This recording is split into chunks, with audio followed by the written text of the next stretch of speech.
side. Right. And I appreciate, Claire, that Harry brings up that acute threat, because there's also the existential threat. He's testing the lines. He's testing the boundaries, right? Like the fact that he's using the Alien Enemies Act first against immigrants doesn't mean that it ends with immigrants. He's trying to see what the court will allow him to do, with the possibility of extending some of those efforts to people who are here as legal residents, potentially to citizens. Likewise, he is testing what the courts will and will not stand for.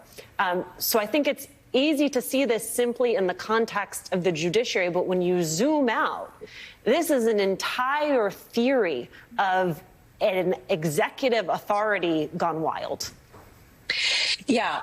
And by the way, I do think if I was going to really criticize some of my former colleagues in Congress, it is that I don't think people have fully grasped, people who have been in the system for a long time and who have great faith in our constitutional checks and balances, I don't think they've yet fully grasped how far this guy has gone so quickly. He's gone much further than Orban ever did, or Erdogan, or any of these autocrats across the globe that have tried to shut down the free press, use censorship, tried to change higher education in this country so that you are censoring and ousting anyone who disagrees with the executive's position.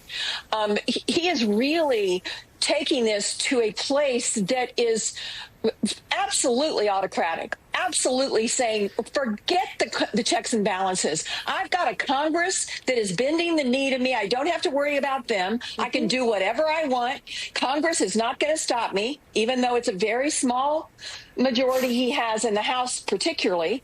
And now he's going after the other branch so that he's got no guardrails in his administration like he did last time. He's wanting to have a field with no defenders of the Constitution. He wants to blow it up and be in charge. And frankly, way too many people who know better in his party are going along with it quietly. I cannot believe there have not been more United States senators, especially those on the Judiciary Committee, that have not spoken up about what he's doing, calling for the impeachment and therefore endangering the federal judiciary. Speaking of United States senators, hear what Chuck Schumer had to say about the efforts by Republicans